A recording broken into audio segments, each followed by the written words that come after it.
श्री शिवाय नमस्तुभ्यम। दोस्तों, हर हर महादेव। स्वागत है आपका हमारे YouTube चैनल शिव और शक्ति में। शास्त्रों में बताया गया है कि सत्यनारायण व्रत कथा का पाठ करने से व्यक्ति को 1000 यज्ञ करने के बराबर पुण्य फल की प्राप्ति होती है। सत्यनारायण भगवान व्रत कथा में भगवान विष्णु के सत्य स्वरूप के बारे में बताया गया है। इस व्रत का पाठ करने से घर में सुख समृद्धि का वास होता है और भगवान विष्णु की कृपा बनी रहती है। तो भक्तजनों, सत्यनारायण व्रत कथा का पहला अध्याय शुरू करते हैं। एक समय की बात है, नैसीर्ण तीर्थ में सोनिकादि 88,000 ऋषियों ने श्री सूत जी से कहा, हे प्रभु, इस कलयुग में वेद विद्या रहित मनुष्यों को प्रभु भक्ति किस प्रकार मिल सकती है तथा उनका उद्धार कैसे होगा। हे मुनि श्रेष्ठ, कोई ऐसा तप बताइए जिससे थोड़े समय में ही पुण्य मिले और मनवांछित फल भी मिल जाए। इस प्रकार की कथा सुनने की हम इच्छा रखते हैं। सर्व शास्त्रों के ज्ञाता सूत जी बोले,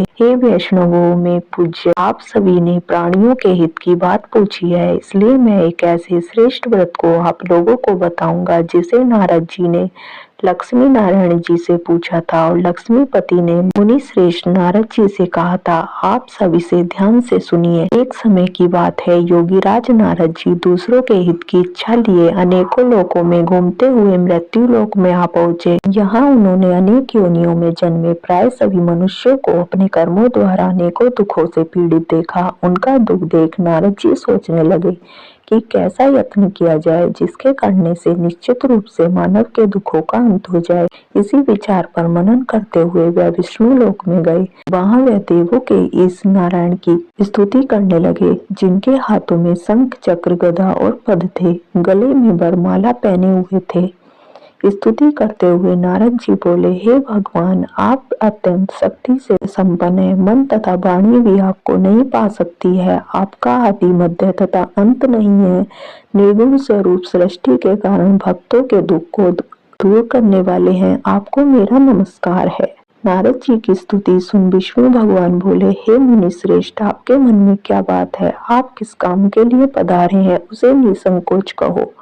इस पर नारद मुनि बोले कि मृत्यु लोक में अनेक योनियों में जन्मे मनुष्य अपने कर्मों के द्वारा अनेकों दुख से दुखी हो रहे हैं। हे देव, आप मुझ पर दया रखते हैं तो बताइए कि वो मनुष्य थोड़े प्रयास से ही अपने दुखों से कैसे छुटकारा पा सकते हैं। श्री हरि बोले, हे नारद, मनुष्यों की भलाई के लिए तुमने बहुत अच्छी बात पूछी है, जिसके करने से मनुष्य मोह से छूट जाता है। यह बात मैं कहता हूँ, उसे सुनो। स्वर्ग लोक व मृत्यु लोक दोनों में एक दुर्लभ उत्तम व्रत है जो पुण्य देने वाला है। आज प्रेम बस होकर मैं उसे तुमसे कहता हूँ। श्री सत्यनारायण भगवान का यह व्रत अच्छी तरह विधि पूर्वक करके मनुष्य तुरंत ही यहाँ सुख भोग कर मरने पर मोक्ष पाता है। श्री हरि के वचन सुन नारद जी बोले कि उस व्रत का फल क्या है और उसका विधान क्या है। यह व्रत किसने किया था, इस व्रत को किस दिन करना चाहिए, सभी कुछ विस्तार से बताएं। नारद की बात सुनकर श्री हरि बोले, दुख व शोक को दूर करने वाला,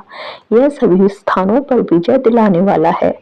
मानव को भक्ति व श्रद्धा के साथ शाम को श्री सत्यनारायण की पूजा धर्म परायण होकर ब्राह्मणों व बंधुओं के साथ करनी चाहिए। भक्ति भाव से ही नैवेद्य केले का फल, घी, दूध और गेहूं का आटा, गेहूं के स्थान पर साठी का आटा, शक्कर तथा गुड़ लेकर वह सभी भक्षण योग्य पदार्थों को मिलाकर भगवान का भोग लगाएं। ब्राह्मणों सहित बंधु बांधवों को भी भोजन कराएं। इसके बाद स्वयं भोजन करें। भजन कीर्तन के साथ भगवान की भक्ति में लीन हो जाएं। इस तरह से सत्यनारायण भगवान का यह व्रत करने पर मनुष्य की सारी इच्छाएं निश्चित रूप से पूरी होती हैं। इस कलिकाल अर्थात कलयुग में मृत्युलोक में मोक्ष का यही एक सरल उपाय बताया गया है। तो भक्तजनों, श्री सत्यनारायण व्रत कथा का पहला अध्याय संपूर्ण हुआ। बोलिए श्री सत्यनारायण भगवान की जय। सत्यनारायण भगवान की व्रत कथा का दूसरा अध्याय शुरू करते हैं। सूत जी बोले, हे ऋषियों, जिसने पहले समय में इस व्रत को किया था उसका इतिहास कहता हूँ, ध्यान से सुनो। सुंदर काशीपुरी नगरी में एक अत्यंत निर्धन ब्राह्मण रहता था। भूख प्यास से परेशान वह धरती पर घूमता रहता था। ब्राह्मणों से प्रेम करने वाले भगवान ने एक दिन ब्राह्मण का वेश धारण कर उसके पास जाकर पूछा, हे विप्र, नित्य दुखी होकर तुम पृथ्वी पर क्यों घूमते हो? तीन ब्राह्मण बोला, मैं निर्धन ब्राह्मण हूँ, भिक्षा के लिए धरती पर घूमता हूँ। हे भगवान, यदि आप इसका कोई उपाय जानते हो तो बताइए। व्रत ब्राह्मण कहता है कि सत्यनारायण भगवान मनोवांछित फल देने वाले हैं, इसलिए तुम उनका पूजन करो। इसे करने से मनुष्य सभी दुखों से मुक्त हो जाता है। व्रत ब्राह्मण बनकर आए सत्यनारायण भगवान उस निर्धन ब्राह्मण को व्रत का सारा विधान बताकर अंतर्ध्यान हो गए। ब्राह्मण मन ही मन सोचने लगा कि जिस व्रत को व्रत ब्राह्मण करने को कह गया है, मैं उसे जरूर करूंगा। यह निश्चय करने के बाद उसे रात में नींद नहीं आई। वह सवेरे उठकर सत्यनारायण भगवान के व्रत का निश्चय कर भिक्षा के लिए चला गया। उस दिन निर्धन ब्राह्मण को भिक्षा में बहुत धन मिला, जिससे उसने बंधु बांधवों के साथ मिलकर श्री सत्यनारायण भगवान का व्रत संपन्न किया। भगवान सत्यनारायण का व्रत संपन्न करने के बाद वह निर्धन ब्राह्मण सभी दुखों से छूट गया और अनेक प्रकार की संपत्तियों से युक्त हो गया। उसी समय से यह ब्राह्मण हर माह इस व्रत को करने लगा। इस तरह से सत्यनारायण भगवान के व्रत को जो मनुष्य करेगा, वह सभी प्रकार के पापों से छूटकर मोक्ष को प्राप्त होगा। जो मनुष्य इस व्रत को करेगा, वह भी सभी दुखों से मुक्त हो जाएगा। सूत जी बोले कि इस तरह से नारद जी ने नारायण जी का कहा हुआ श्री सत्यनारायण व्रत को मैंने तुमसे कहा। हे विप्रो, मैं अब और क्या कहूँ। ऋषि बोले, हे मुनिवर, संसार में उस विप्र से सुनकर और किस किसने इस व्रत को किया, हम सब इस बात को सुनना चाहते हैं। इसके लिए हमारे मन में श्रद्धा का भाव है। सूत जी बोले, हे मुनियों, जिसने इस व्रत को किया है वे सब सुनो। एक समय वही विप्र धन व ऐश्वर्य के अनुसार अपने बंधु बांधवों के साथ इस व्रत को करने को तैयार हुआ। उसी समय एक लकड़ी बेचने वाला बूढ़ा आदमी आया और लकड़ियां बाहर रखकर अंदर ब्राह्मण के घर में गया। आज से दुखी वह लकड़हारा उनको व्रत करते देख विप्र को नमस्कार कर पूछने लगा कि आप यह क्या कर रहे हैं। तो उन्होंने बताया कि व्रत कर रहा हूँ तथा इसे करने से क्या फल मिलेगा, कृपया मुझे भी बताएं। ब्राह्मण ने कहा कि सब मनोकामनाओं को पूरा करने वाला यह सत्यनारायण भगवान का व्रत है। इनकी कृपा से ही मेरे घर में धन धान्य आदि की वृद्धि हुई है। विप्र से सत्यनारायण व्रत या व्रत के बारे में जानकर लक्कड़हारा बहुत प्रसन्न हुआ। चरणामृत लेकर वह प्रसाद खाने के बाद वह अपने घर गया। लक्कड़हारे ने अपने मन में संकल्प किया कि आज लकड़ी बेचने से जो धन मिलेगा उसी से श्री सत्यनारायण भगवान का उत्तम व्रत करूंगा। मन में इस विचार को ले बूढ़ा आदमी सिर पर लकड़ियां रख उस नगर में बेचने गया जहाँ धनी लोग ज्यादा रहते थे। उस नगर में उसे अपनी लकड़ियों का दाम पहले से 4 गुना अधिक मिलता है। बूढ़ा प्रसन्नता के साथ दाम लेकर केले, शक्कर, घी, दूध, दही और गेहूं का आटा ले सत्यनारायण भगवान के व्रत की अन्य सामग्रियां लेकर अपने घर गया। वहाँ उसने अपने बंधु बांधवों को बुलाकर विधि विधान से सत्यनारायण भगवान का पूजन और व्रत किया। इस व्रत के प्रभाव से वह बूढ़ा लक्कड़हारा धन, पुत्र आदि से युक्त होकर संसार के समस्त सुख भोग अंतकाल में वैकुंठ धाम चला गया।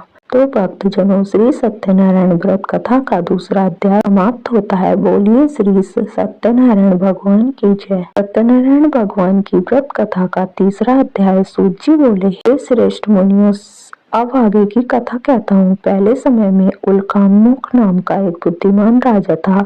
वह सत्यवक्ता और जितेंद्रिय था। प्रतिदिन देव स्थानों पर जाता और निर्धनों को धन देकर उनके कष्ट दूर करता था। उसकी पत्नी कमल के समान मुख वाली तथा सती साध्वी थी। भद्रशिला नदी के तट पर उन दोनों ने श्री सत्यनारायण भगवान का व्रत किया। उसी समय साधु नाम का एक वेश्या आया। उसके पास व्यापार करने के लिए बहुत सा धन भी था। राजा को व्रत करते देखकर वह विनय के साथ पूछने लगा, हे राजन, भक्ति भाव से पूर्ण होकर आप यह क्या कर रहे हैं? मैं सुनने की इच्छा रखता हूँ, तो आप मुझे बताएं। राजा बोला, हे साधु, अपने बंधु बांधवों के साथ पुत्रादि की प्राप्ति के लिए एक महाशक्तिशाली श्री सत्यनारायण भगवान का व्रत व पूजन कर रहा हूँ। राजा के वचन सुन साधु आदर से बोला, हे राजन, मुझे इस व्रत का सारा विधान कहिए। आपके कथानुसार मैं भी इस व्रत को करूंगा। मेरी भी संतान नहीं है और इस व्रत को करने से निश्चित रूप से मुझे संतान की प्राप्ति होगी। राजा ने व्रत का सारा विधान सुन व्यापार से निवृत्त हो गया अपने घर गया। साधु वेश्या ने अपनी पत्नी को संतान देने वाले इस व्रत का वर्णन किया सुनाया और कहा कि जब मेरी संतान होगी तब मैं इस व्रत को करूंगा। साधु ने इस तरह के वचन अपनी पत्नी लीलावती से कहे। एक दिन लीलावती पति के साथ आनंदित हो सांसारिक धर्म में प्रवृत्त होकर सत्यनारायण भगवान की कृपा से गर्भवती हो गई। 10वें महीने में उसके गर्भ से एक सुंदर कन्या ने जन्म लिया। दिनों दिन वह ऐसे बढ़ने लगी जैसे कि शुक्ल पक्ष का चंद्रमा बढ़ता है। माता पिता ने अपनी कन्या का नाम कलावती रखा। एक दिन लीलावती ने मीठे शब्दों में अपने पति को याद दिलाया कि आपने सत्यनारायण भगवान के जिस व्रत को करने का संकल्प किया था उसे करने का समय आ गया है। आप इस व्रत को करिए। साधु बोला कि हे प्रिय, इस व्रत को मैं उसके विवाह पर करूंगा। इस प्रकार अपनी पत्नी को आश्वासन देकर वह नगर को चला गया। कलावती पिता के घर में रह वृद्धि को प्राप्त हो गई। साधु ने एक बार नगर में अपनी कन्या को सखियों के साथ देखा तो तुरंत ही दूत को बुलाया और कहा कि मेरी कन्या के योग्य वर देख कर आओ। साधु की बात सुनकर दूत कंचन नगर में पहुंचा और वहां देखभाल कर लड़की के सुयोग्य बाणिक पुत्र को ले आया। सुयोग्य लड़के को देख साधु ने बंधु बांधवों को बुलाकर अपनी पुत्री का विवाह कर दिया। लेकिन दुर्भाग्य की बात यह कि साधु ने अभी भी श्री सत्यनारायण भगवान का व्रत नहीं किया। इस पर श्री भगवान क्रोधित हो गए और श्राप दिया कि साधु को अत्यधिक दुख मिले। अपने कार्य में कुशल साधु बनिया जमाई को लेकर समुद्र के पास स्थित होकर रत्नसारपुर नगर में गया। वहां जाकर दामाद ससुर दोनों मिलकर चंद्रकेतु राजा के नगर में व्यापार करने लगे। एक दिन भगवान सत्यनारायण की माया से एक चोर राजा का धन चुरा कर भाग रहा था। उसने राजा के सिपाहियों को अपना पीछा करते देख चुराया हुआ धन वहां रख दिया जहां साधु अपने जमाई के साथ ठहरा हुआ था। राजा के सिपाहियों ने साधु वेश्या के पास राजा का धन पड़ा देखा तो वह ससुर जमाई दोनों को बांधकर प्रसन्नता से राजा के पास ले गए और कहा कि उन दोनों चोरों को हम पकड़ लाए हैं, आप आगे की कार्यवाही की आज्ञा दें। राजा की आज्ञा से उन दोनों को कठिन कारावास में डाल दिया गया और उनका सारा धन भी उनसे छीन लिया गया। श्री सत्यनारायण भगवान से श्राप से साधु की पत्नी भी बहुत दुखी हुई। घर में जो धन रखा था उसे चोर चुरा ले गए। शारीरिक तथा मानसिक पीड़ा, वह भूख प्यास से अति दुखी हो अन्न की चिंता में कलावती के ब्राह्मण के घर गई। वहां उसने श्री सत्यनारायण भगवान का व्रत होते देखा। फिर कथा भी सुनी। वह ब्राह्मण वह प्रसाद ग्रहण कर वह रात को घर वापिस आई। माता ने कलावती से पूछा कि हे पुत्री, अब तक तुम कहाँ थी? तेरे मन में क्या है? कलावती ने अपनी माता से कहा, हे माता, मैंने एक ब्राह्मण के घर में श्री सत्यनारायण भगवान का व्रत देखा है। कन्या के वचन सुन लीलावती भगवान के पूजन की तैयारी करने लगी। लीलावती ने परिवार व बंधुओं सहित सत्यनारायण भगवान का पूजन किया और उनसे वर मांगा कि मेरे पति तथा जमाई शीघ्र घर आ जाएं। साथ ही यह भी प्रार्थना की कि हम सब का अपराध क्षमा करें। श्री सत्यनारायण भगवान इस व्रत से संतुष्ट हो गए और राजा चंद्रकेतु को सपने में दर्शन दे कहा कि हे राजन, तुम उन दोनों वेश्यों को छोड़ दो और तुमने उनका जो धन लिया है उसे वापस कर दो। अगर ऐसा नहीं किया तो मैं तुम्हारा धन, राज्य व संतान सभी को नष्ट कर दूंगा। राजा को यह सब कहकर वे अंतर्ध्यान हो गए। प्रातःकाल सभा में राजा ने अपना सपना सुनाया। फिर बोले कि बाणिक पुत्रों को कैद से मुक्त कर सभा में लाओ। दोनों ने आते ही राजा को प्रणाम किया। राजा मीठी वाणी से बोला, हे महानुभावों, भाग्यवश ऐसा कठिन दुख तुम्हें प्राप्त हुआ है, लेकिन अब तुम्हें कोई भय नहीं है। ऐसा कह राजा ने उन दोनों को नए वस्त्राभूषण भी पहनाए और जितना धन उनका लिया था उससे दोगुना धन वापस कर दिया। दोनों वेश्या अपने घर को चल दिए। तो भक्तजनों, श्री सत्यनारायण व्रत कथा का तीसरा अध्याय संपूर्ण होता है। बोलिए श्री सत्यनारायण भगवान की जय। नारायण भगवान की व्रत कथा का चौथा अध्याय। सूत जी बोले, वेश्या ने मंगलाचार कर अपनी यात्रा आरंभ की और अपने नगर की ओर चल दिए। उनके थोड़ी दूर जाने पर एक दंडी वेशधारी श्री सत्यनारायण ने उनसे पूछा, हे साधु, तेरी नाम में क्या है? अभिवाणी वणिक हंसता हुआ बोला, हे दंडी, आप क्यों पूछते हो? क्या धन लेने की इच्छा है? मेरी नाम में तो बेल व पत्ते भरे हुए हैं। वेश्या के कठोर वचन सुनकर भगवान बोले, तुम्हारा वचन सत्य हो। दंडी ऐसे वचन कह वहां से दूर चले गए। कुछ दूर जाकर समुद्र के किनारे बैठ गए। दंडी के जाने के बाद साधु वेश्या ने नित्य क्रिया के पश्चात नाव को ऊंची उठते देखकर अचंभा माना और नाम में बेलपत्ते आदि देख वह मूर्छित हो जमीन पर गिर पड़ा।